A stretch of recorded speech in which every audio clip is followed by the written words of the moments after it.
there's no way for me to pick up on my end, Mm-hmm. and all we get is that beep, which stays and becomes a part of the broadcast. So I'll be right back. Okay. So tell me something new and exciting, Bill. Have you done anything exciting this week? We've been dealing pretty much with my father's health this week. Oh, how's it We- going? Yeah, a little bit better.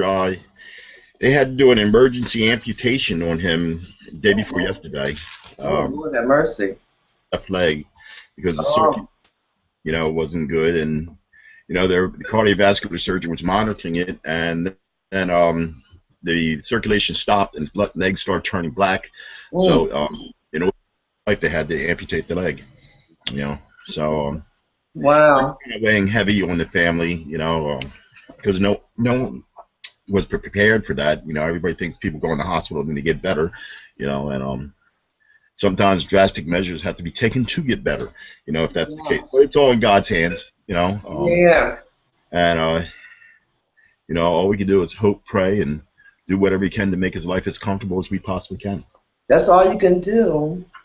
My grandmother lost her leg. My father's mother, my Nana. Mm-hmm.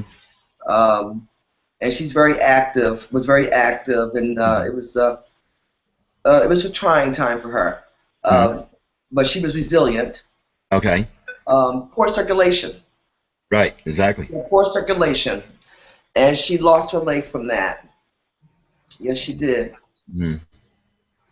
Yeah. But hopefully, I'm sure, things will work out. I'll pray for her. Yeah, and we're praying for that, because I think the biggest challenge is psychologically, how does he deal with it? Yeah. Yeah. It was for her, for sure. Yeah. Mm-hmm. Yeah. So, keep us in your prayers. Okay, we'll do. She did not pick up her phone. I don't hear the beeping now. But anyway. Well, sorry to hear that, Bill. I heard you talking about your dad. Yeah. It is what it is, and it's not in our hands. That's the ultimate thing, and I was raised on scripture, and scripture tells me we don't know the day or time, but I'm thankful in my life to have had him thus far, going on 65 years. That in and of itself is a blessing, and that's what I'm a hold to and celebrate. Mm-hmm. Yeah, well, it's something to celebrate. I was 19 when my dad passed. Mm-hmm. So Yeah. I've always looked at other people in awe, like, wow. And Still have your parents. like my youngest son was 5 when his mother passed. Mm. There was 8 children in that marriage, and and sometimes you feel a little guilty. You've been blessed so much, and other people have been, filled with strife in their life. So I know it's an adjustment, and easier. But I guess the older the person is, the easier it is to make the adjustment. Yeah, you would imagine. Yeah. Wow. All right. Well, I don't. I thought maybe Shareef might be joining us. I just saw him liking something on Facebook. Yeah, he might have forgot. I'll give him a call. He did say he was. That was just like about 15, 20 minutes ago. And maybe the time slipped his mind. I don't know. But I'll give him a quick holla. Where's you at, brother?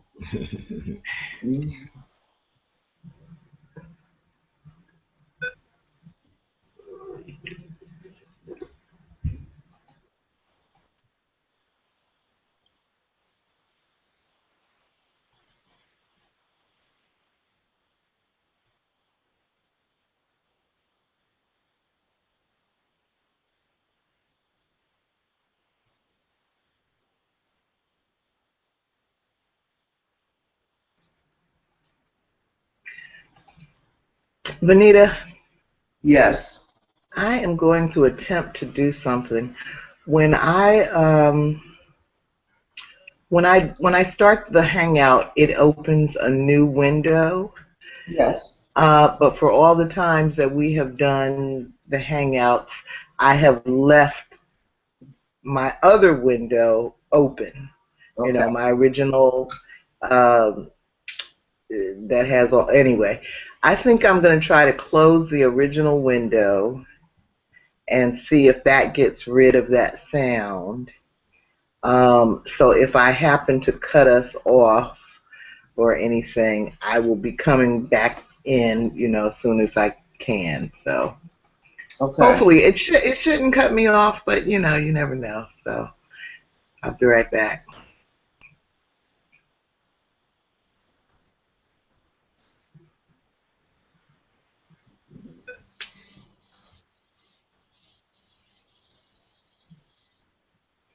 You're still there.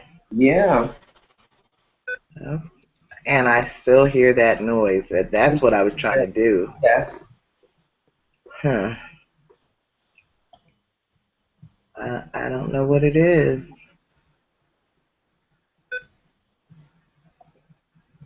Wow. You don't hear it, Bill? No, I'm in good shape here. I hear loud and clear. Yeah. It sounds like a radar on a submarine, actually. Yes. Yes. I don't hear it here. Hmm. Wow. Mm, I wonder why Bill doesn't hear it. That's different. yeah. Now, last week I heard the feedback. Hmm. Now Bill's hesitating on my screen. He said something and then his mouth moved afterwards. Okay. I don't know. Anyway, what happened with Shareef? He said he'll be here shortly. Okay. So, Mm. let's go on and get started. Venita, you want to do the welcome? Yes. Good evening, everyone. Thank you for joining us this evening. We are now in session 6. Two. No, session 2. That's what happens when you have 2 book circles going to speak. We're in series 2. We're in series 2 of the Revolutionary Love series. Tonight we have, we will be,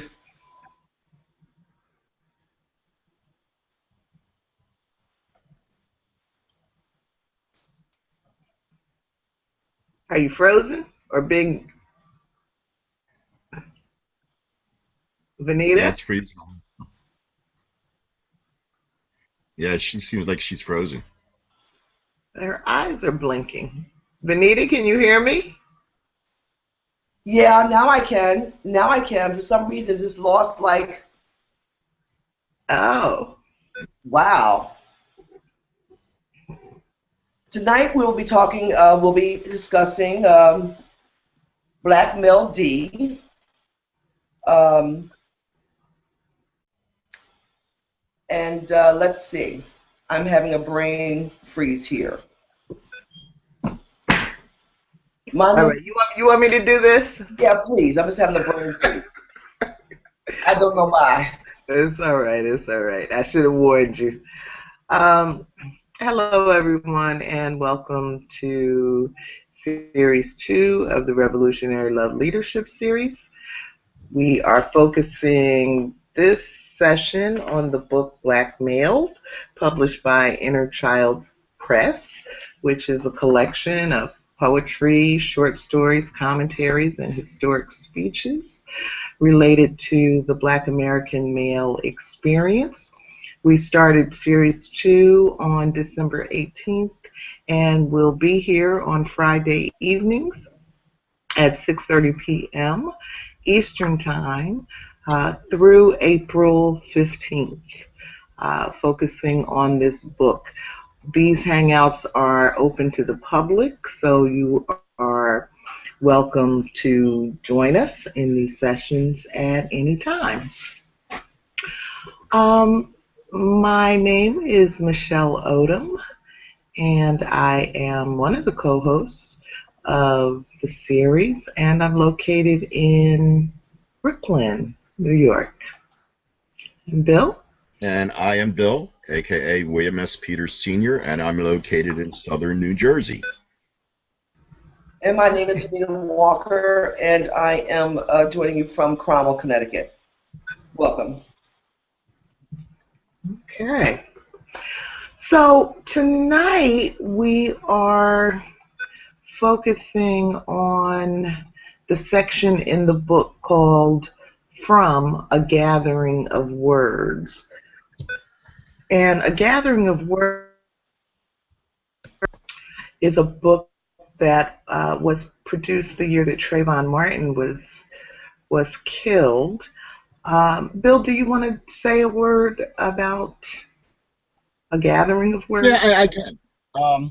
You know, at that point in time, you know, I guess there were a lot of things that were probably going on in with our community interacting, but most certainly we have to, you know, we do recognize, and I think the world over recognizes that the case of Trayvon Martin was a trying time not only for our own community, but for parents who have children. We realize how much they're at risk for humanity and what have you. And we thought that, you know, as a publishing company, it was our obligation to, you know, catalog these voices and how they felt, because this is going to be, integrally necessary for the generations to come to understand where we were. You know, so we, advertised it and, solicited the voices of commentary from different people in the academia and common folks as well, entertainment, as well as the poets, the cadre of poets who, felt they had something to say, and some of the voices are a plea, some of the voices are outrage and anger, but all of the voices are centered around the topic of the incident of the murder. And I say murder because it wasn't, just a killing. It was literally a murder, of Trayvon Martin, and also the effect that it had. I think what's exemplified in the book is the effect that it really had on not just our community, but the world at large. And do you know how many voices were included in that anthology? More than one. Hmm? More than one. No, I don't know. I really can't say. I've never counted them. Okay, there were a lot, but anyway, my point is that tonight we're focusing on 9 of those voices, right, and that is really just a small sampling, right, of what is included in the book. And let me, if I may explain, the motivation was, when we were doing Blackmailed, we felt that the information was necessary in paying forward, including your wonderful, insightful forward that you wrote by Michelle Odom, because that voice, those voices, the voices that we selected to include in this volume, were significant enough that it needed to be heard and heard over and over again, because it's applicable to what this book is about. The Blackmailed, about the situation that we black males, not that we're the only ones, experience here in America, and America's position to castrate us, or castrate our voices, or castrate our positions, and our families and things of that nature. So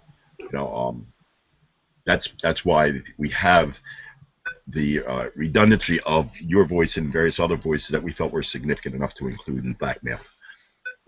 Well, thank you. So, all right. So tonight's voices from A Gathering of Words, Poetry and Commentary for Trayvon Martin, include myself, Loga Michelle Odom. As Bill said, I wrote the, what did I write? The foreword. The foreword. And Cheryl Faison wrote the preface. And then we have the contributors, Monte Smith, Gabe Rosales, Robert Gibbons, Rosemarie Howard, Shareef Abdur-Rasheed, Carlos Lavezzari, Written in Pain, and D.L. Davis. So I guess I'll go ahead and read the summary, which is: in the foreword to the anthology, A Gathering of Words, Poetry and Commentary for Trayvon Martin, reproduced in Blackmailed, Loga Michelle Odom focuses on the importance of doing cultural work even when we can't know the outcomes, and praises those cultural workers who are using their gifts on behalf of Trayvon Martin. In the preface to A Gathering of Words, Cheryl Faison offers condolences to the family, captures the grief and solidarity seen around the world, and affirms the value of the contributions by artists who sought to memorialize the young life and death of Trayvon Martin. Street poet Monte Smith shared a poem capturing the racism of the South. Gabe Rosales examines the biological impacts of skin color and how humans have subverted these differences to justify racism and discrimination, masking a struggle over resources that are in fact abundant. Robert Gibbons points to the global genocide of Black people for which Trayvon was taken, and encourages us to endure to the end. With a view to history, Rosemarie Howard expresses a mother's concern that riots will erupt over the murder of Trayvon, notes how Black children are targeted for destruction before birth, and urges us to stop the cycle. Shareef Abdur-Rasheed looks at how arrogance, greed, and selfishness combine under capitalism to divide and conquer, as in the prison-industrial complex, and how capitalism is fed at the expense of morality, justice, and compassion, as in the sacrifice of Trayvon Martin. Carlos Lavezzari, Written in Pain, shares how far away the painful images of Emmett Till, the television show Like It Is, the movie Roots, and Mississippi Burning seemed to him in his youth. How he soon learned the way in which these stories continue to this day, sometimes even becoming desensitized to them, and how Trayvon's death stirred his emotions. Finally, D.L. Davis recognizes the irrationality of racism, its capacity to ignite a need for revenge, and leads us to consider our role in creating a more peaceful world. Okay, so Venita, why don't you read section 1 for us, please? Sure.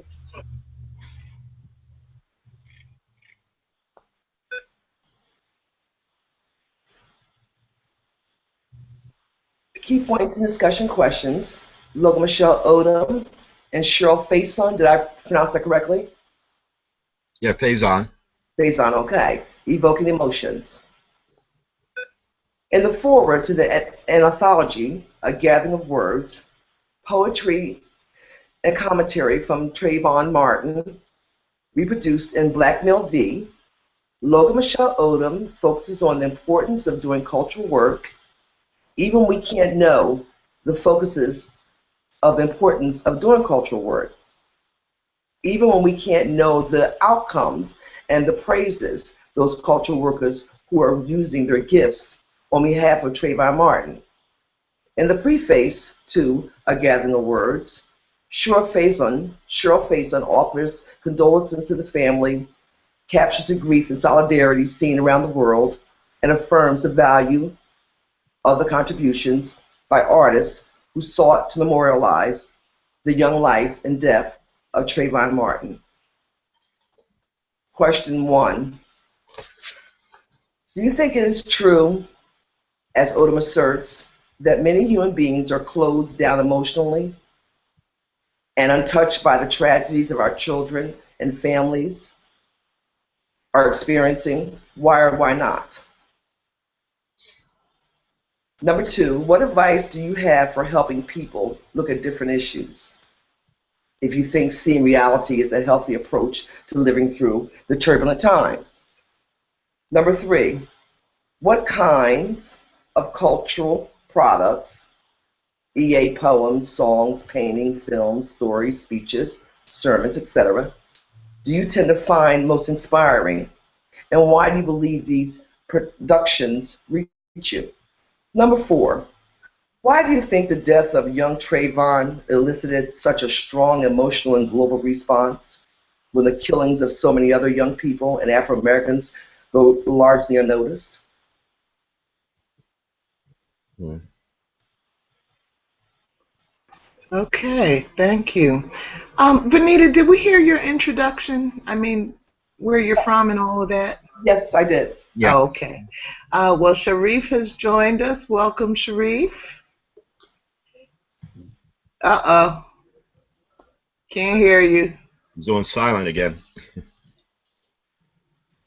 Looks like he's frozen. I see his mouth moving. Yeah, yeah. I can't even see that. I see he looks frozen on my system. Oh, he's Uh, moving. yeah. Go. It's like a silent movie. Yeah. Okay. All right. Well, uh, what do you think? Well, Is it I, true? Is that Odom asserts I many like to. human beings are closed down? Yeah. Um. And question number one is, says, do you think it is true that yourself, Ms. Odom, asserts that many human beings are closed down emotionally and untouched?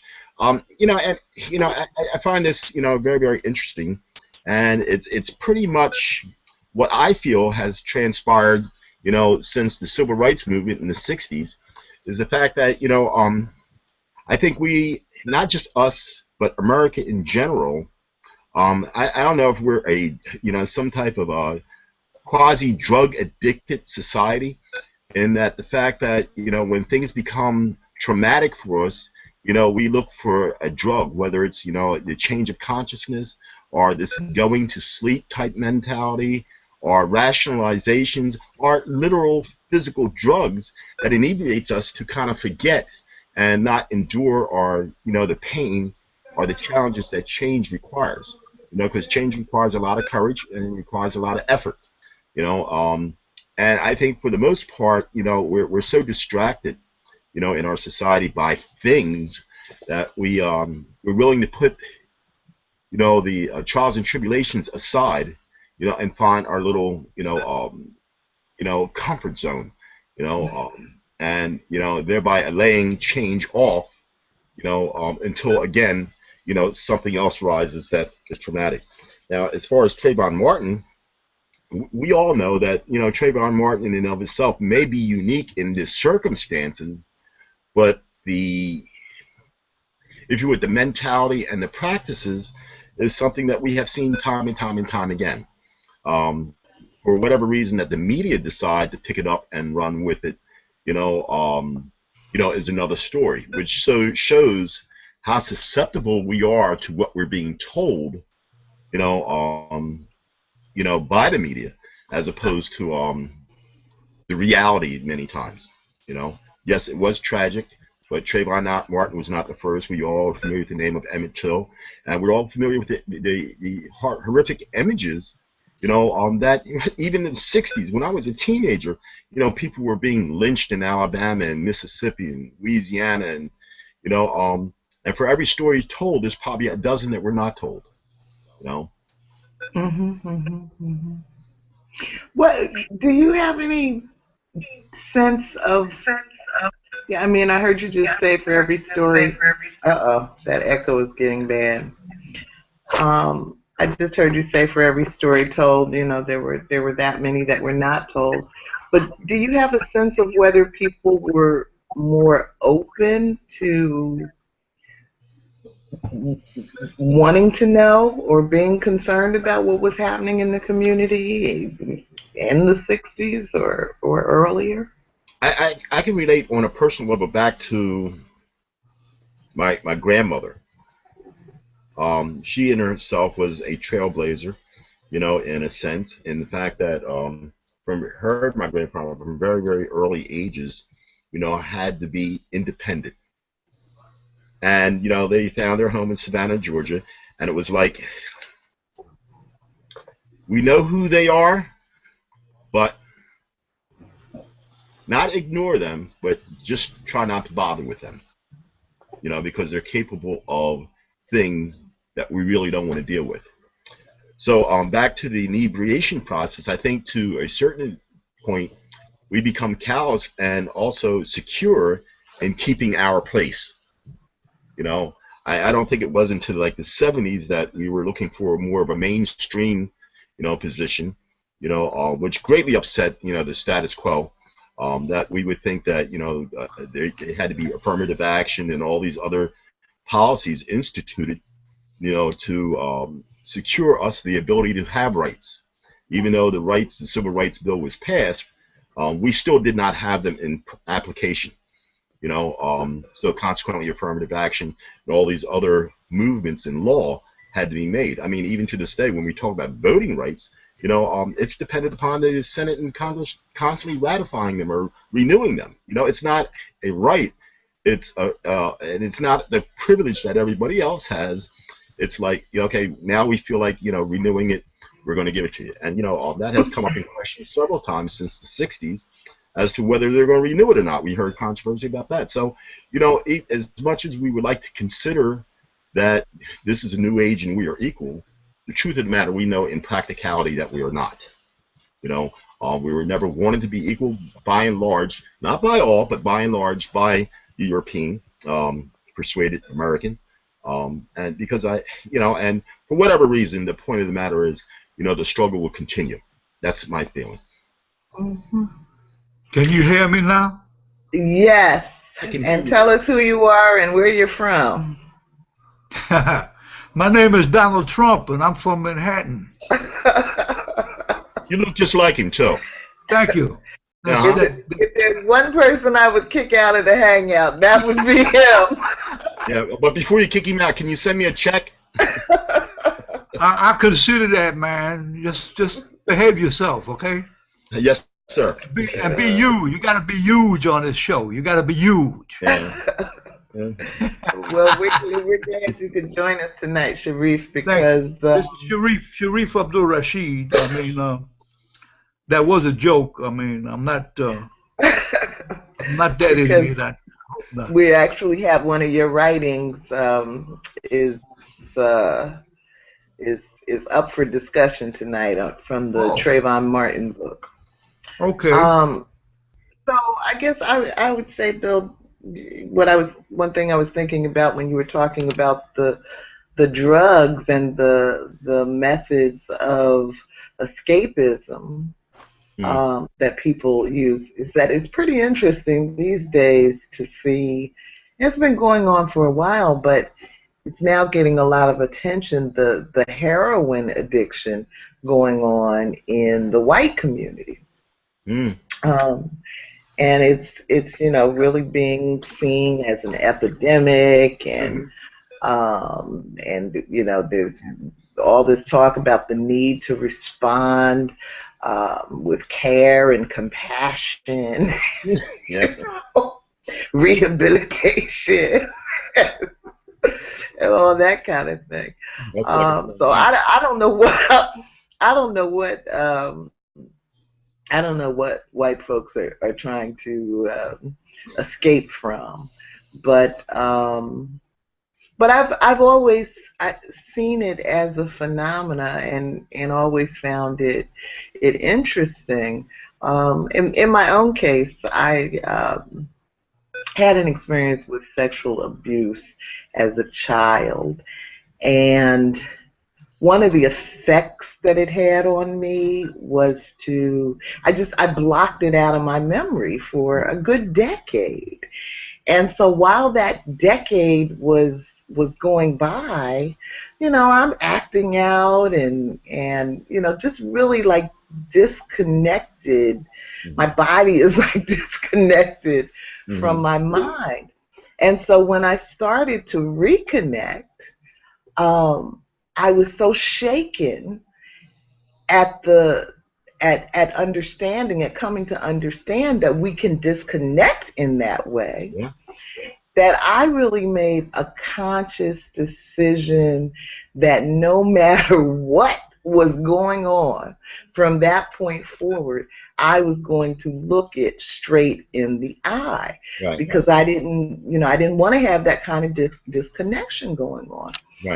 And so I'll have a little drink of something, and and I tend to overeat and smoke cigarettes, and I've got my bad habits, but I never get into anything that is really going to cause me to lose control of my mind, and my body. And so, but while I'm trying to stay focused on reality, I'm looking around at all of these people around me that look to me like they are on straight up disconnect. Exactly. And it's funny. That's a very, very interesting point. And forgive me, everybody, for talking so much. But, I find that that's a very, very interesting point, because within our community and outside of our community, if we look at the history of America itself, the history of the world with the mentality of colonization, from the English crown to the Dutch to the Spanish to the Portuguese, you always see this evidence of disconnect of reality. Rhodes, was not, or Leopold, the reality of them, butchering our people in Africa for its minerals and its wealth, there's a disconnect. We look at the conditions of because it's actually a protective mechanism of the brain. Exactly. And we had it too, because had you applied, you go back to the Revolution or the French Revolution and, the various insurgencies that have taken place. Even go to Syria today, you go to Egypt. When people are oppressed to a certain level, they have a tendency to rebel, to create anarchy. But we as a people have endured this thus far for 400 years. And the only significant things I can think of that has transpired in those 400 years, beyond Harriet Tubman, was the civil rights movement and the creation of the Panther Party. Those are the only three aspects I see where we, in some way, were revolting, against the status quo. What about Nat Turner? Okay, I put him, and Garvey and all those in that category because it's so far. I mean, it might not have been beyond your time, but it's so far beyond my time. And John Brown too, and his son. Yeah, absolutely. But what I'm saying is significant eras, if I could say it that way, significant eras. So in the significance of the era, we can add Malcolm X and the Panther Party and Martin Luther King in that particular era. But since that era, there has been nothing whatsoever. Well, because they've been successful in making, if I may interject, if I didn't cut nobody off, I apologize if I did. They've been successful in keeping people of African descent in the post-slavery era, which is still going on. It's still post anything after slavery, but in reality, there's no post-slavery. It's a continuation of slavery with a different flavor, and a manifestation of that is the successful effort to keep folk divided and disenfranchised. And if you're divided and disenfranchised and you actually susceptible to being the crabs in the barrel, the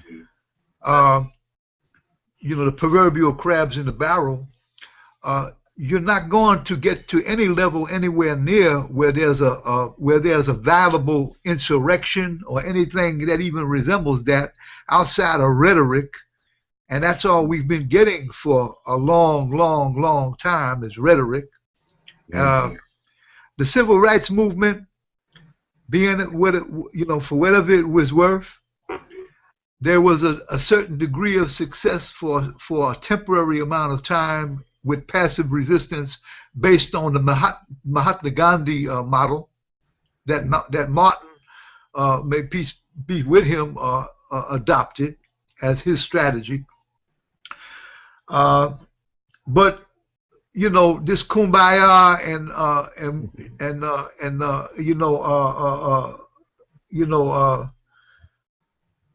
all the things that are connected, all the slogans that were connected with that era,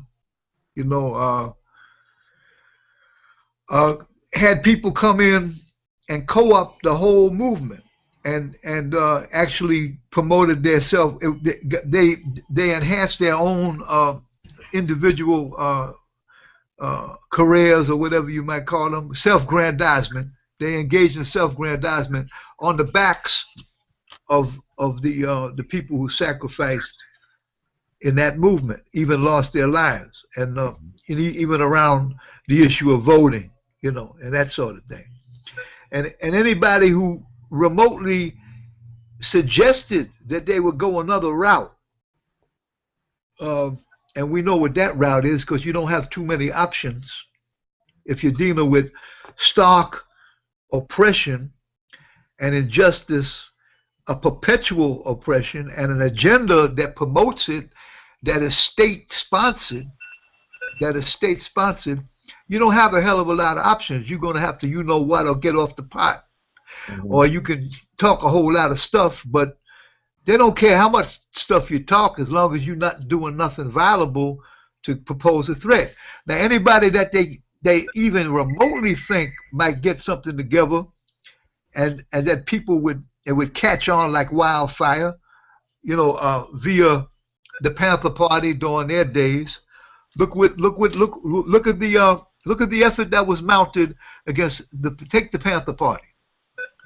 Look at the effort that was mounted by J. Edgar Hoover and the like, just at the very thought that they were called militant, or they were protecting the community, and they wanted to take the place of the local municipality or police departments, because they were brutalizing the people and are to this day occupying forces in the communities, and not peace officers, and they're not there to protect and serve as they are in the other communities. And nothing's changed with that. So they took over to protect the people in the community, and to look out for the best interests of the people in the community. They had breakfast programs. They had various type of classes and self-defense classes, and they had breakfast for kids so they can go to school with something in there, something inside of them. And they had various programs. You don't hear nothing about them, because you're never going to hear nothing positive about them unless the people that were participating or who supported them tell the story, and the story resonates. Telling the story isn't even enough. You got to have a platform where the story resonates to impact on the opinions of the public. Right. So being disenfranchised and divided, this has been a successful campaign mounted by a state-sponsored agenda called white institutionalized racism. Yep. All right. Okay, Venita, are you keeping the time? Yes, I certainly am, but I just didn't want to cut Shareef off in the middle of his thoughts. Shareef, we have 3 minutes, and what I'm going to do is... Oh, I apologize. I'm sorry. Oh, no. That's fine. Well, I'm going to explain something to you. As I'm keeping time, when our time is up, so I don't cut off your train of thought, or Bill's or Michelle's, I'll just hold it up like this, okay? So that way, you'll know, and we'll all know that our 3 minutes is up, and if you need more time, let me know. You mean you're not going to send Sandman out with the hook? No, I won't. No, I just don't want to cut your train of thought. So if I could do like this, whatever, And then if Okay. you need more time, just ask me, and we can do a minute at a time. All right. Okay? All right. All Beautiful. right. Beautiful. Instead Okay, of doing that, Venita, can you whistle for us? I can do that Venita, now. did you want to say anything on questions 1 through 4? Yes. Um, do you think it is true that many human beings are closed down emotionally and untouched by tragedies of our children and families our families are experiencing? Yes, I do. I do. I think people are very shut down. And they've been shut down for a long time. In the 70s, I was a teenager. So I was still growing. I wasn't totally aware of everything that's going on around me. But I saw kind of a disconnect then. Um, and now, to be honest with you, I haven't seen anything change since the 70s. People are actually, to be honest with you, when Trayvon Martin was killed, um, I think I was a little shut down too, emotionally. I really do. I think I was shut down. I don't think that it really struck me maybe for weeks later because these things happen with such frequency. And it's been happening since I was a young person. I think that, along with the struggle to survive every day, with all the other things that we're inundated with the mental illness that we haven't addressed in the last 40, 50, 100 years, it's a whole combination of things that have caused people to shut down. Mm. So, yeah, I do believe that people have. I think I have. I mean, sometimes I really do. I think I have to. Sometimes it's too much. Yeah. Not Okay. because I don't care, just because it's too much. Mm-hmm. So I believe that, Michelle. Yeah. Mm-hmm. It's a defense mechanism. Yeah. You know, Yeah. I think that I lay that to the same thing as being bullied. You Yeah. know, if you're going to be bullied, which most certainly our community is bullied by the white institutionalized racism, on many fronts. If we're going to be bullied, what are your options? Your number one option is to stay out of the bully's way, or accept it, or fight. And those are the only three alternatives. It's kind of hard to stay out of the bully's way when he's constantly looking for you, looking for opportunity to bully you. Fight is not something that I think that is necessarily conditioned in us as a people. Going back to, we're up against insurmountable odds. Fighting means losing lives, lynchings, and things of that nature. So I think for the most part, when we look at our community, we just try to stay out of their way. Mm-hmm. Mm-hmm. Okay, well, let's see. Shareef, are you leaving early tonight? Yeah, I'm gonna have to. Yes. Okay, so why don't we look at section 3 and talk about that. That includes Shareef's piece. And also, Shareef, if you have a poem that you'd like to leave with us tonight, this would be a good time to read that, I think. So, Bill, why don't you read section 3? Okay. Here we go. Section 3, Shareef Abdur-Rasheed, Carlos Lavezzari, written in pain. D.L. Davis, Racism, Capitalism, Tool for Breeding Insanity. In C, Shareef Abdur-Rasheed looks at how arrogance, greed, and selfishness combine under capitalism to divide and conquer, as in the prison industrial complex, and how capitalism is fed at the expense of morality, justice, and compassion, as in the sacrifice of Trayvon Martin. Carlos Lavezzari, of course, written in pain, shares how far away the painful images of Emmett Till, like it is, Roots, and Mississippi Burning seemed to him in his youth, how he soon learned the way in which these stories continue to this day, sometimes even becoming desensitized to them, and how Trayvon Martin's death stirred his emotions. Finally, D.L. Davis recognize the irrationality of racism, its capacity to ignite need for change, and leads us to consider our role in creating a more peaceful world. Part 6, a desire for revenge is reacting to the outcomes of a racist and brutal capitalistic social and economic system. It strikes me as natural. What are the pros and cons of African Americans seeking revenge on white people? Thank you. Um, and and let me congratulate you, Shareef. I understand your book has been published now. That's right. What is it called? Poetic Snacks? Poetic Snacks for the Conscious Munchies.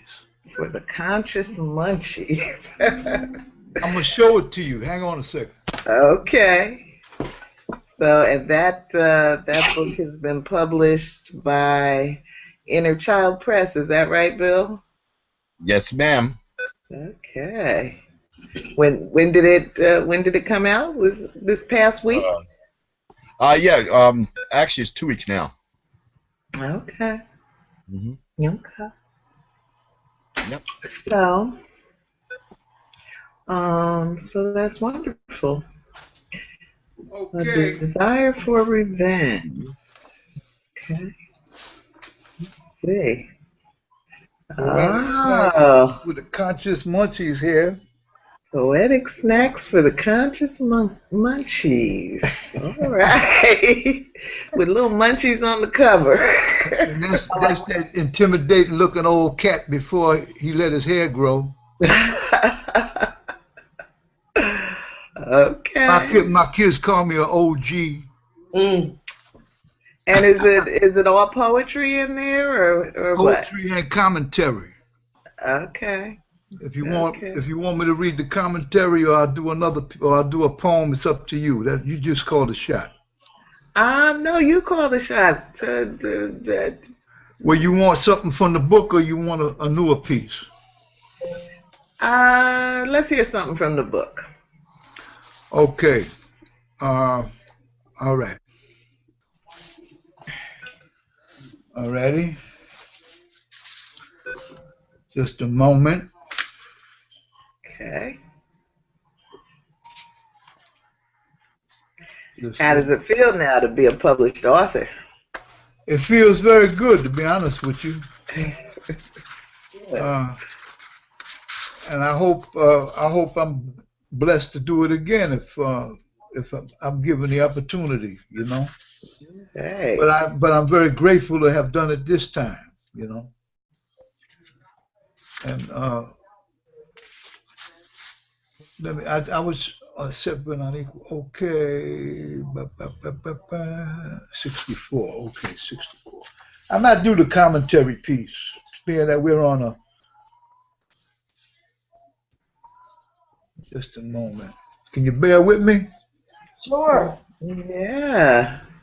Well, while we wait on you to find the piece. No dead time. Let me find the piece and then okay. I'll let you know. Does anybody have any initial thoughts about question 6?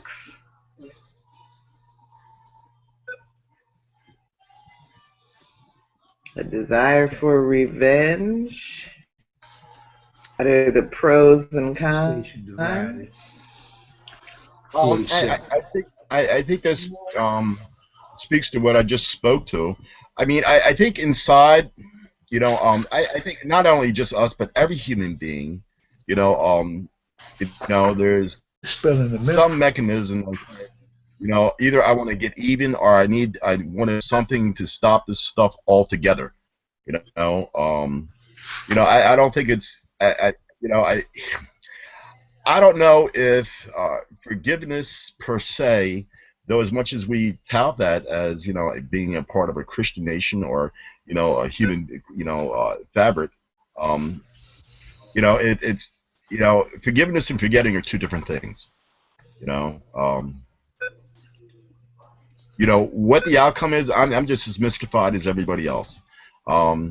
is it our elevating our consciousness? And what are we elevating our consciousness to? The things that we already know? I mean, we've been enduring this, God forbid, for over 400 years. And like I said, we had the Underground Railroad and the various revolutionaries, the Nat Turners, the Browns, and the Garveys, the Kings, the Panther Party. But it may have changed its coat, but hasn't really changed, the essence of what it is underneath of that coat. Yeah, I don't think it has. No. But I think that the conundrum is that you can't change it by becoming it. You can't change it Agreed. by employing the same tools and methods that it employs. Right. And so, so when you talk about what are we elevating our consciousness to, that I think is that we need to get a handle on, because we are particularly vexed by racism in this hemisphere, but we know around the world that to fight and, and oppress, and have since the dawn of time. So, I think that we're at the stage where if we don't really go to the root of what is wrong with humankind, if we don't get down to that root, we're not accomplishing anything. So so we could be revengeful, we could kill some people, but to what end? Yeah. To what end? We still have the problem. We still Right. have. And if I may add to that real quick, I know I'm mouthy tonight, but this particular problem that we're discussing, and have been discussing, is not just our problem. It is a problem of humanity. As my brother Shareef often says, he does not necessarily agree or always understand the race problem, because there's only one race, the human race. We just happen to be different flavors, of the human race. Not everybody understands that, accepts that, or gets that, and that in and of itself is the problem. That certain segments of the human race are being vilified. Why other segments of the human race is being deified. Mm-hmm. Well, I got a piece if I can just drop it. Okay. Actually, it's a poem. I was looking for something else along the lines that Bill just mentioned about the human race, because that's one of my constant, perpetual studies throughout my life. This thing about racism, and the enmity between the tribes and nations, that's been plaguing mankind from time immemorial. Mm-hmm. So what's the name of the piece you're going to read? It's called Separate Unequal. Separate Unequal. And it goes like this. Like the old school rappers. And it goes a little something like this. Okay. Separate Unequal. 20 sweet innocent babies are dead. Wasn't anything they did or said. Wasn't so long ago they were born, and just like that, they're gone. And a nation cries and mourns. And a nation cries and mourns. All well and good, understood. But Who cries for the children of color who die in the hood? Who cries for the children of color who die in the hood? How many? And where are the politicians, media, celebs, when one of our babies in the hood is shot dead? When one of our babies in the hood is shot dead, not a word is heard. Or a politician calling the press to a conference expressing distress about not 20, but many, many, many, many, many hundreds, thousands of our innocent black and brown, precious, best no longer around, because their little bodies have been laid to rest in the ground.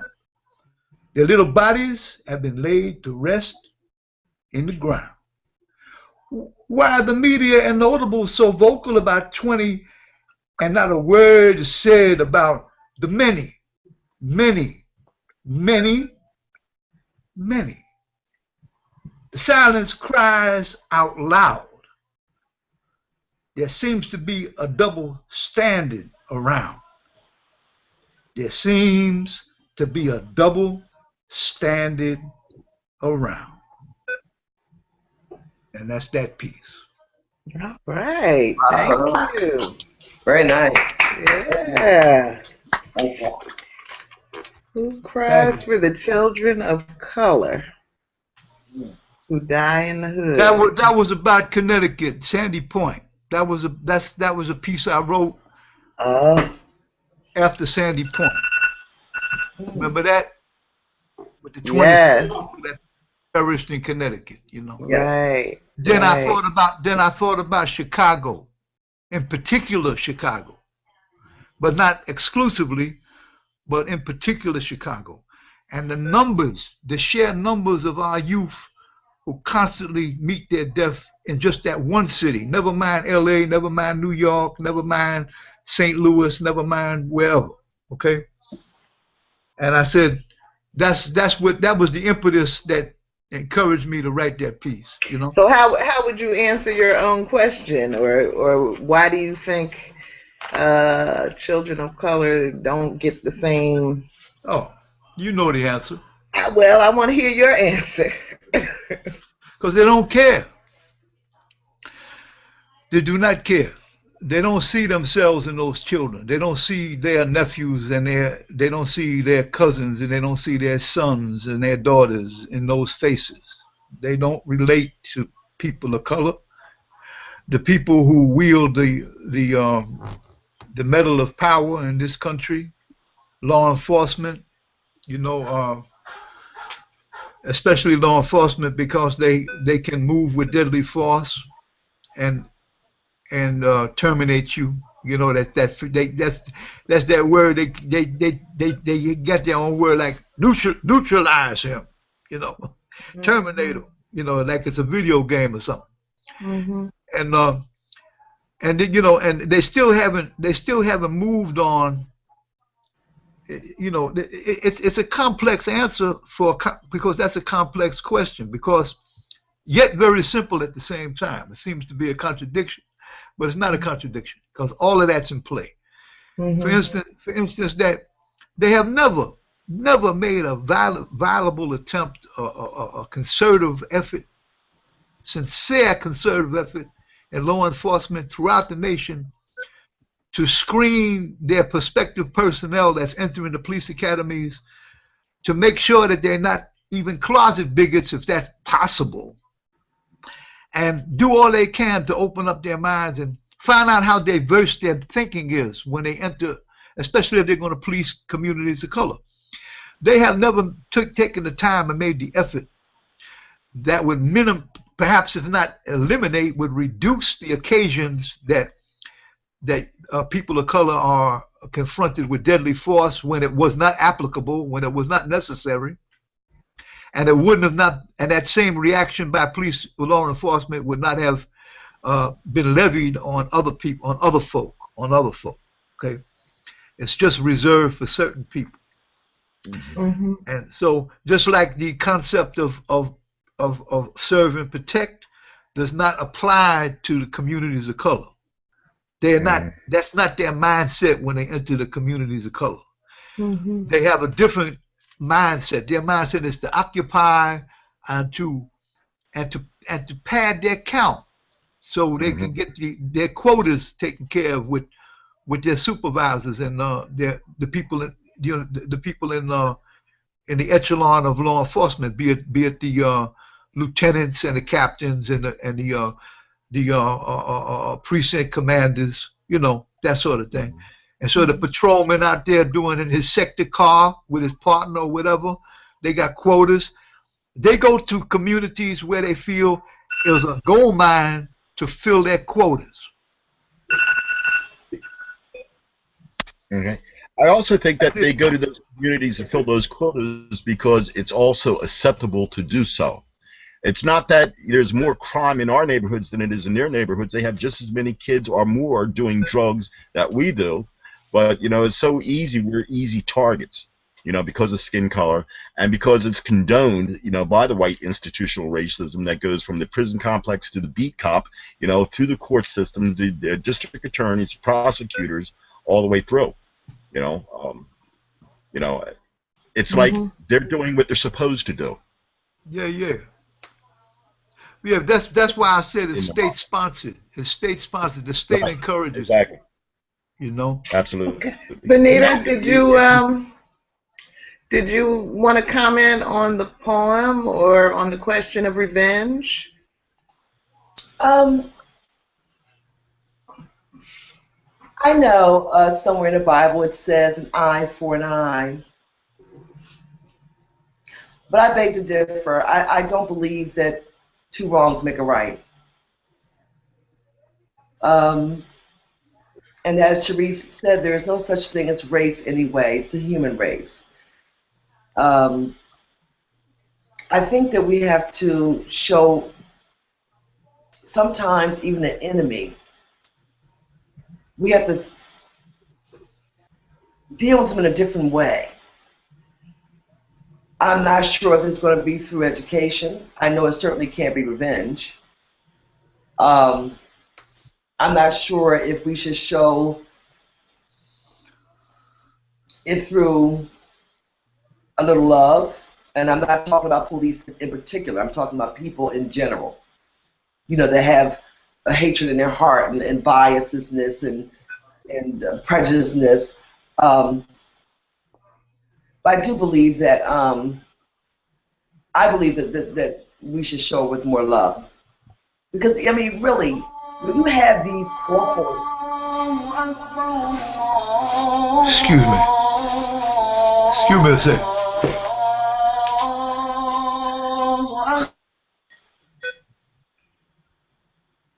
Okay.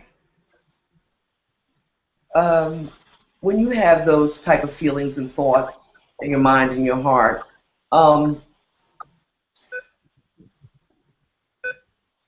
it is sick. So it's almost like picking on a handicap at some point.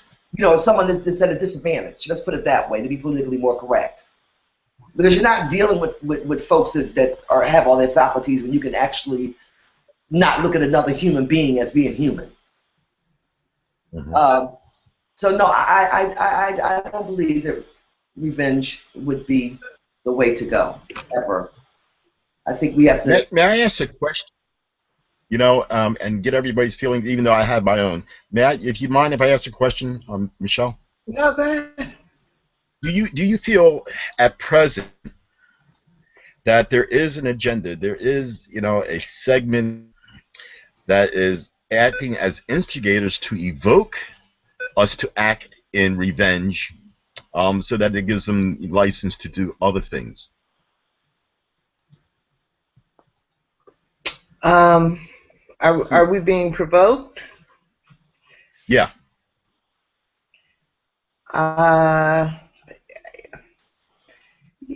Well, it certainly, that certainly sounds plausible to me. Yeah.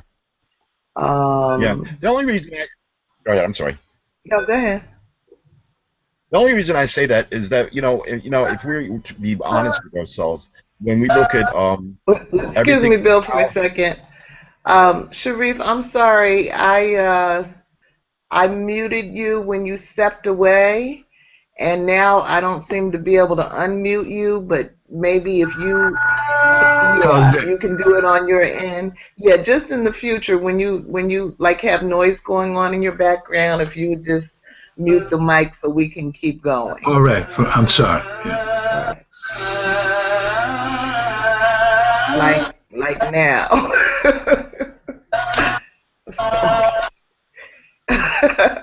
yeah. Okay. Sorry about that, Bill. I'm Um, sorry. What were you saying? but I have a very good friend of mine who's one of our authors and also is of European persuasion.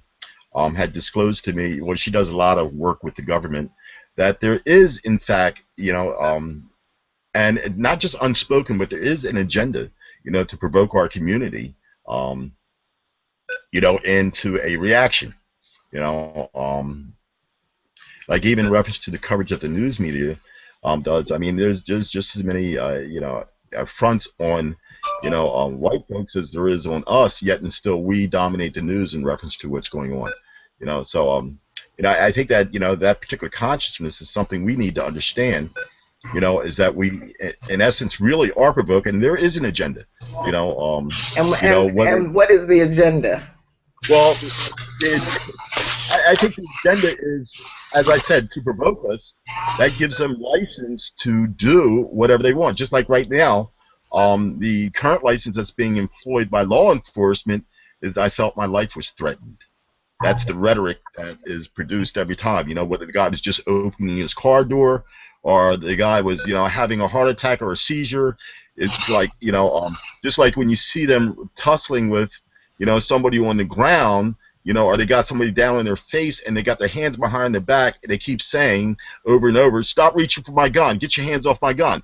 And there's no evidence the person is even reaching for or have their hands on the gun. But that justifies the actions, So I think, to me, I see, it's a whole school game plan of actions and rhetoric that is being produced by them, and I say them, the minority or whatever it is, them, to justify the actions of whether it's an execution, a street execution, or the vilification of them and the imprisonment, and also on the bench, the sentencing, which is, reinforced by the news media, like we're all thugs and villains and, things of that nature. So I think that, institutionally, that we're up against a wall.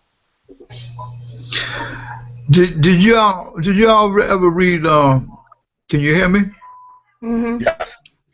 Did y'all ever read Bruce Wright's Black Robes, White Justice?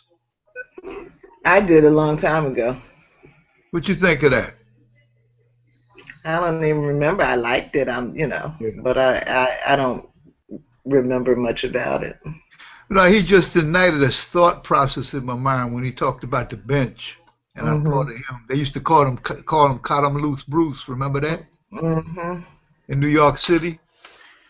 Because he would let people go where a white judge wouldn't have let people go. Mm-hmm. Well, he was fair. He Fair. was fair. But Bill, I've seen things, read things about um, the idea of rounding up and locking up all black people in concentration camp type scenarios, which is, it's not,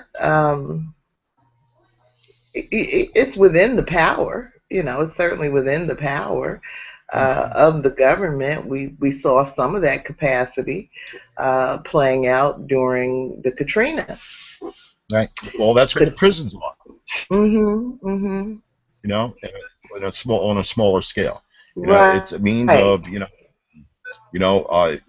having physical control of the black male in the American society. So anytime you have an opportunity to vilify them, they are doing so from the street level all the way up through the court system. Right. Right. But Excuse me, folks. I'm gonna say peace on peace. Have a blessed night. I have to leave. okay, well, thank you so much for joining us.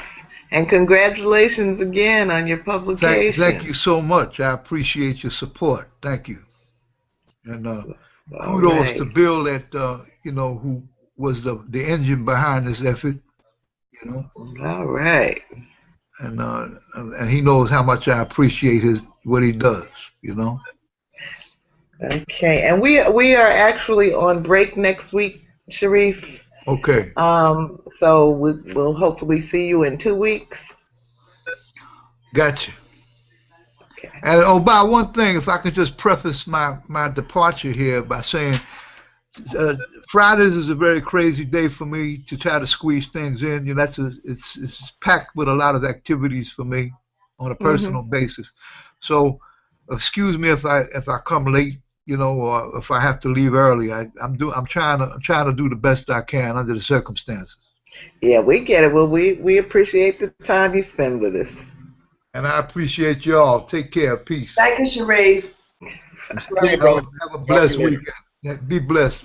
Bill, Thank take you. care. Sister, Good night. take care of yourself. Good night. So, Bill, I think were you finished? Were you talking?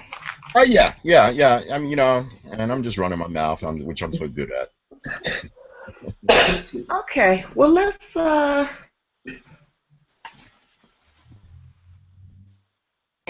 look at section B. Let me read that real quick.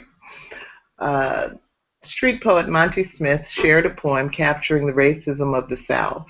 Gabe Rosales examines the biological impacts of skin color and how humans have subverted these differences to justify racism and discrimination, masking a struggle over resources that are, in fact, abundant. Robert Gibbons points to the global genocide of black people for which Trayvon Martin was taken and encourages us to endure to the end. With a view to history, Rosemarie Howard expresses a mother's concern that riots will erupt over the murder of Trayvon, notes how black children are targeted for destruction before birth, and urges us to stop the cycle. Question 5. We know racism to be both deadly and irrational, but nevertheless of value to certain interests. Given the usefulness and effectiveness of racism at destroying the black body and advancing the interests of white supremacy, do you imagine human beings will ever be able to rid ourselves of racist thoughts and practices? And if so, how might such a change come about? If you do not believe racism can be eradicated, please tell us why not. Can we get rid of racism? Uh, you know, I, you know, While, I, while you answer, Bill, I'll be right back, all right? okay. I'm sorry. I think in terms of when we talk about racism, most certainly it is a illness. Almost like a virus, like having a cold that has infected us that we just cannot shake. It seems. But then I look at the model of, like, say, Haiti or the Mexican, earthquakes. But I look specifically at Haiti or Katrina, and to a large degree, we saw a rallying, of people globally coming together because of the catastrophic, events of the earthquake or of the hurricane or what have you. However, it also gave rise and gave light to those voices of dissension that felt that those people in New Orleans, they deserve that, or oh, here's an opportunity for us to exploit, because we've seen a lot of opportunistic individuals come down after Katrina and exploit Katrina and Louisiana, New Orleans, for the purposes of gathering wealth, to the point where it's like the indigenous peoples, and not indigenous, but peoples that were there, are now being ostracized, from their old communities due to gentrification, as developers are coming down there to develop things for the yuppies and the vacationing middle class and whatever, thereby disenfranchising the people that were there, from their inheritance, so to speak, which is nothing new for us. So when I question, I said this the other day, when I question will there ever be an end of it, I'm almost at the point where it's not unless Jesus comes and waves a magic wand, because I think that, as people, it's very easy for us to always notice the differences. It's just the differences are more profound with us because of our skin color, but those differences also go into dynamics and demographics such as male, female, big, large, tall, skinny. All those particular type of things which are humans are so good at is noticing the things that are not like me. Mhm. Mhm. So unless Jesus comes, Or something similar to that, and everybody gets brainwashed. Or they accidentally put together a compound and start seeding the clouds, and that compound turns up to make us become unracist. I don't see people not noticing the differences, whether it's racism, classism, sexism, or what have you, because we also have a big sexism problem with sexual preferences in America. That doesn't, we're not probably, we are at the top of the list, but I think closely behind us is the LGBT community. Then we have the women. And there's so many fronts that humans find a reason to divide themselves instead of coming collectively together and embracing each other. This is true. Venita, I just see any unicorns? yeah, bro. I gotta stop laughing when Jesus come. I don't know about, but Satan about ready to take over the White House. Last I checked the political news today. So you're right. You're right. It's going to take Jesus. Yeah, I mean, I just think it's just 2 and 8. I think it's just been around since probably almost the beginning of time, and I don't foresee it going anywhere. And even if it did, even if 90% of it was eradicated, I am sure, being the humans, the people that we are, if you want to call us that, and sometimes I wonder, we'd find something else. Mm-hmm. Yeah. So I don't see that happening either, Bill. Actually, I find it's getting worse. Right. Well, historically, when we think in terms of what we know today as racism, that actually didn't start until the 15th century. Okay. There was classism, but not necessarily racism, where the exploitation of skin color became the predominant theme, for society. And then when they realized that it was a powerful tool, to gather some fools on this side and against the people on this side, they just kind of took off with it because, in essence, you look at the Trump campaign, for example, it is a very, very effective tool, and bringing out the ignorance in people. Oh yes. It's a very effective tool. Whether you want to call them Latinos, Syrians, or blacks, it doesn't make a difference. It's all really the same type of bigotry.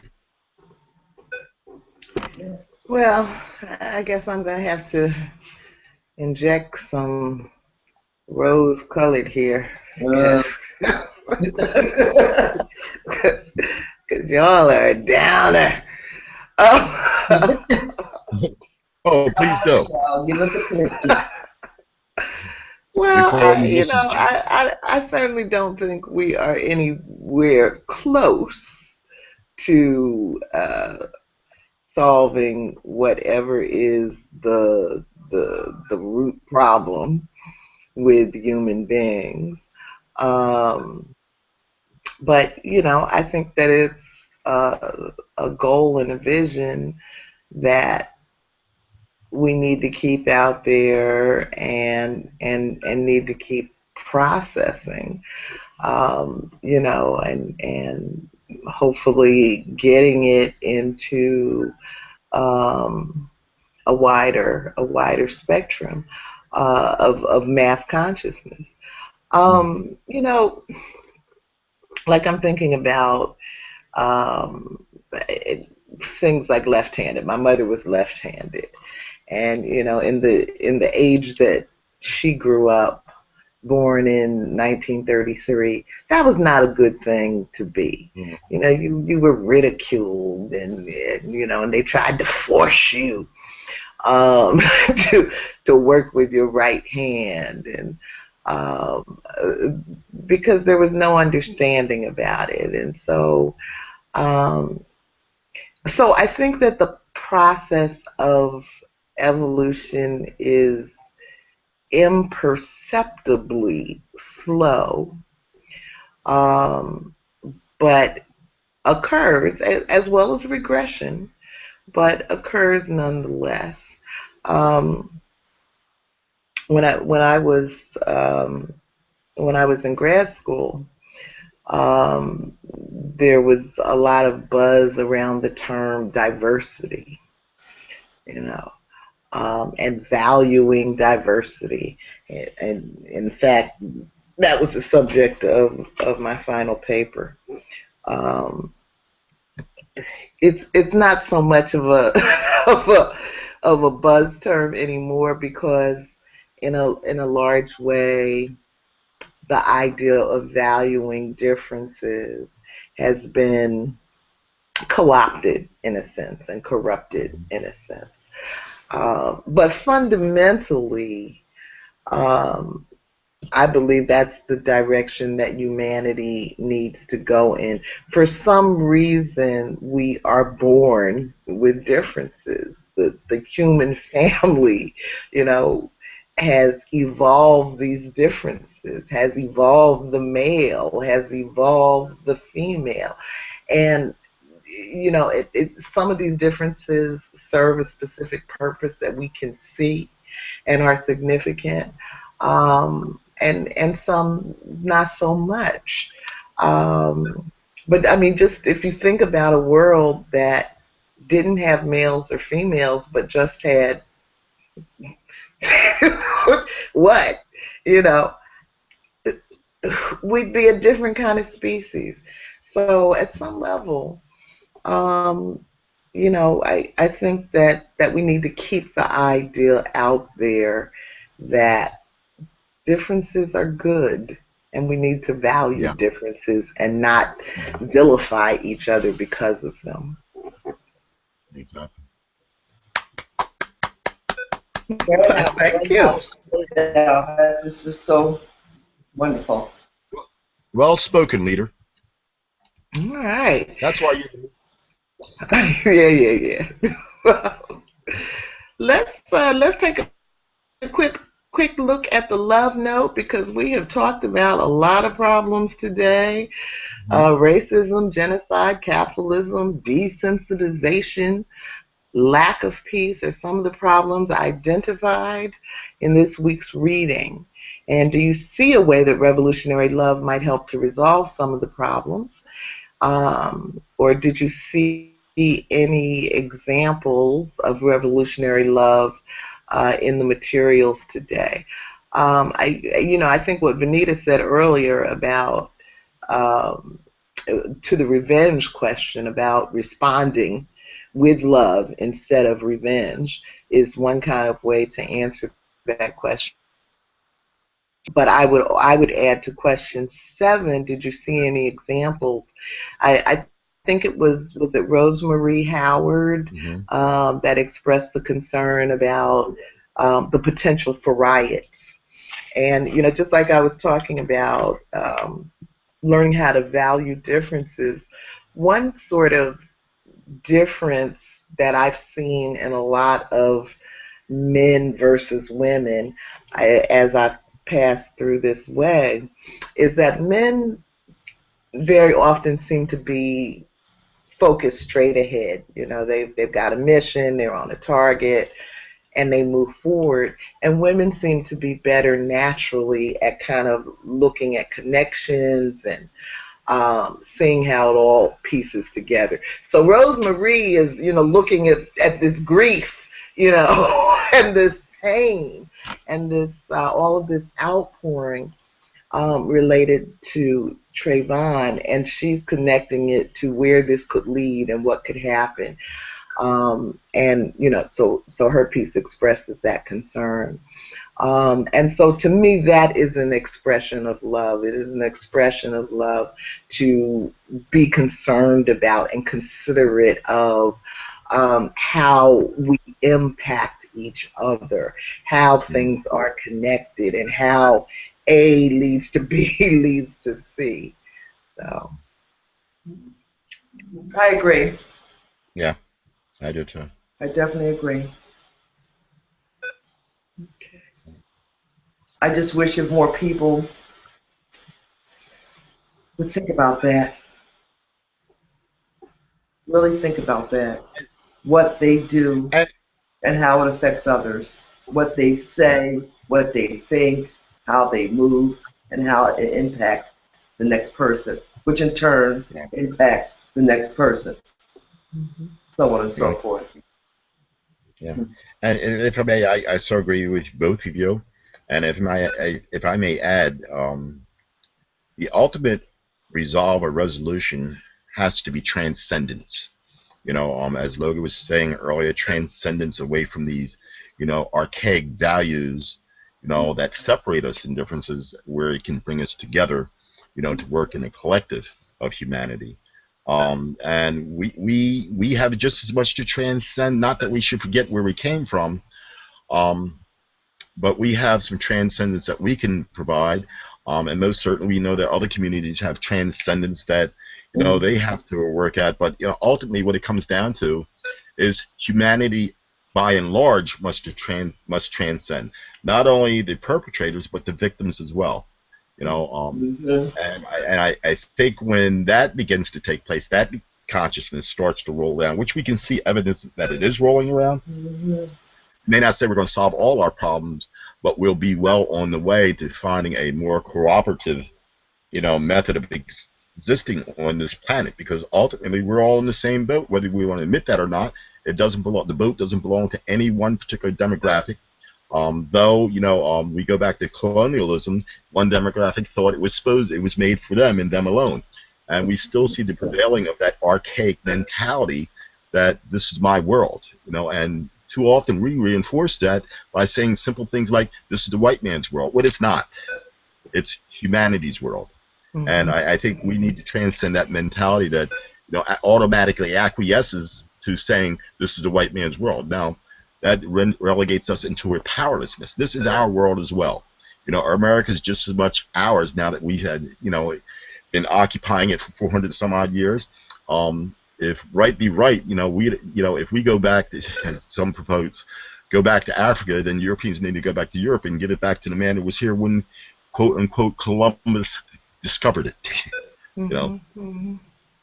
And along that line, Bill, from a problem-solving perspective, I think part of what can help us transcend in the way that you're talking about is understanding that at some level we all play the part of perpetuator, exactly, or victim. So even as Black people, we may feel superior morally in a lot of ways, but we're still Americans, and we still benefit from the atrocities that America commits around the world. Exactly. Yeah. Yep. Yeah. And like I was saying earlier, the looking at racism as a tool to create divide, it's a very, very effective tool but the reality is it's not real. It's just a false reality that is, employed so that the few can get what they want without our conscious knowledge of it, because we're so indulgent on fighting over the crumbs while they're stealing the bakery. Right. So you want to take us out with some poetry? Well, I will. You know what? I'm going to do this poem, this first one. I'm going to do two. But this is actually from the Trayvon Martin anthology. And it touches on the thing which you were saying about Rosemarie Howard's perception. And for me, it touches on something that's a lot more human than our anger, and it takes in consideration Trayvon Martin's mother and our parents, and it's called A Parent's Tears, A Parent's Fears. Okay. The anger and indignation aside, I cannot hide from this anguish I must bear. And no matter the volume of tears, the volume of my love can never again be fulfilled, for my son was killed. I think, this cannot be true, can it? A nightmare of hurt. I go to his room expecting him to be there playing video games or sleeping, and he is not. Oh, I have not forgotten him. The walls remind me, for they are weeping too for him, for me, and for you. His bed is as he left it. Shit. Sneakers tossed about. I remember when I gave him the money. I said to him, honey, isn't that a bit much? His hand touched mine as I co-signed to his dreams. It seems like that was our last time. I remember the smile on his face, taste his joy and pleasure in my heart. That smile is one of my most cherished treasures, as are so many others. I carried him for 9 months, waiting, anticipating, seeing his face, and now I never will again. For now I have only pictures and memories and my anger. But that will not make him come home. My thoughts roam aimlessly without cease, and there is no peace within me to be found. All I see is my son, laying face down in the ground, dead. That picture will never leave my head, nor my spirit. His final words, I can hear it, playing over and over. His call, Mommy, Mommy, Mommy. Damn it, this shit hurts. It hurts. My son is gone, and each day since the dawn I have cursed. Lord, why? Why did my son have to die? This way, any day. I look at his father and I see Trayvon. I look at any son and I see Trayvon. I close my eyes and I see Trayvon. He may be gone for you, but for me, he and I are bonded, connected forever. The tears as a parent offers no relief, for the belief of this travesty is so surreal. People eulogize, express their hate, anger, sympathy, and empathy, when all I want, God, is to see my Trayvon walk into this room and remove this cloak of gloom that has moved into my life because of that night when my son died and took my life's son away. A parent's tears, a parent's fears.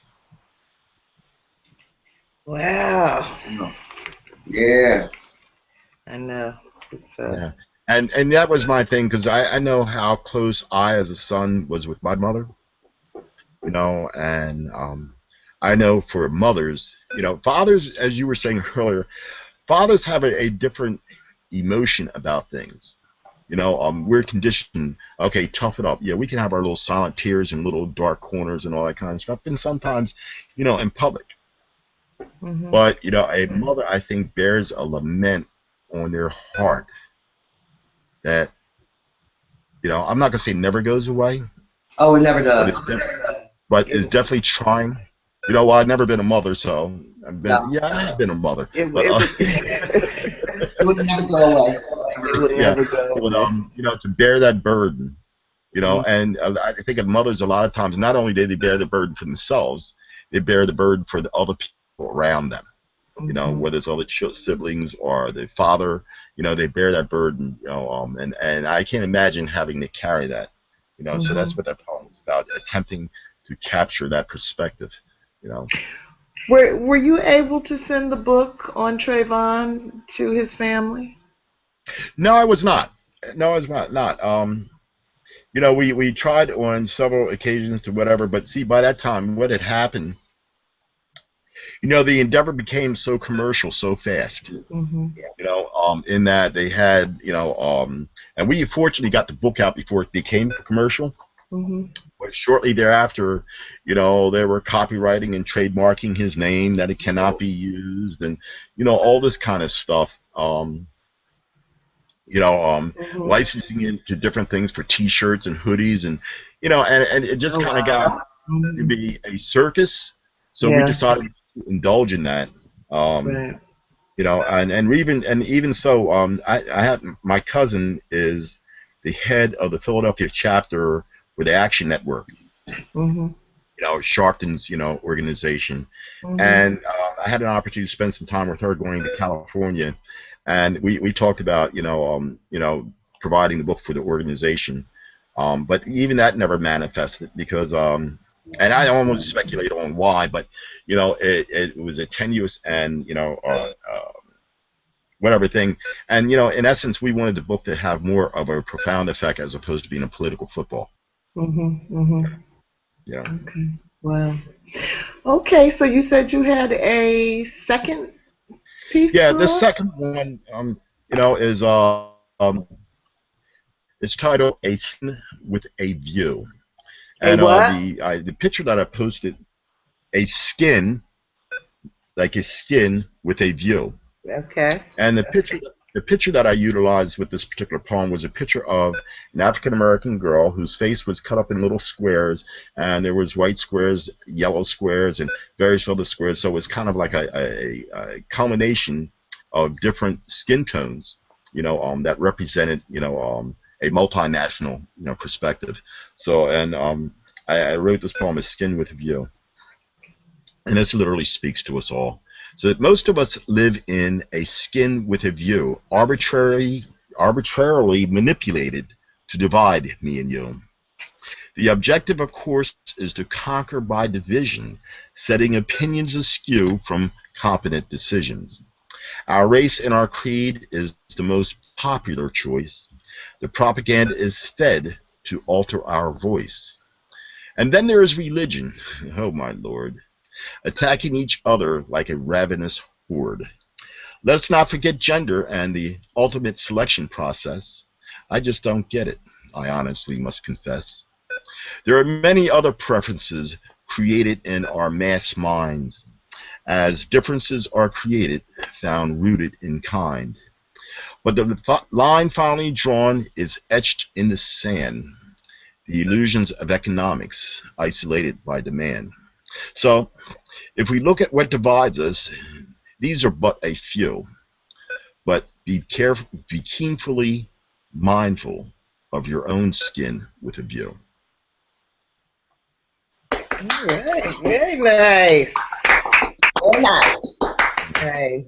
All And you know, right. I think that you know, like you had said earlier, Logan, and Venita has said, and Shareef has said, and I'm going to just reiterate.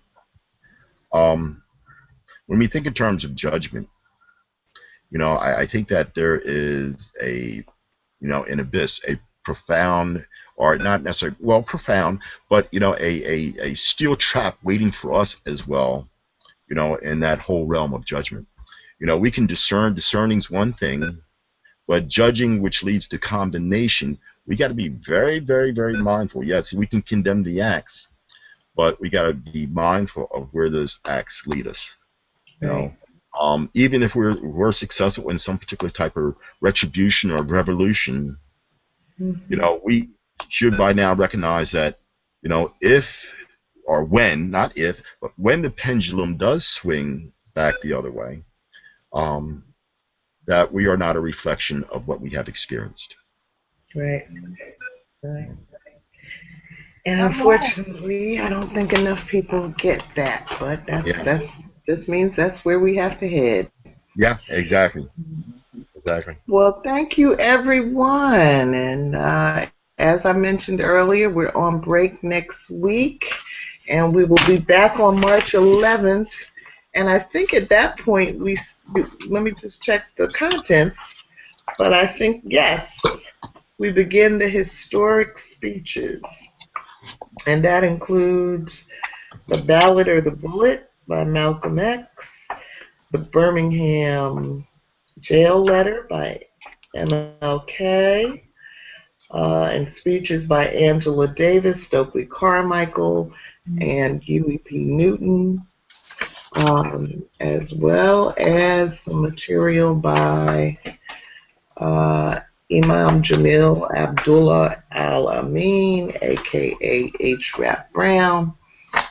So we're coming on down the pike with this, Bill. Yeah. Yep. And if I may say one thing that people who are listening to this do not know, about the contributors that we spoke on today, specifically Monte Smith, who is for me, a young Caucasian male who was the one that conceived the Red Bull Tour.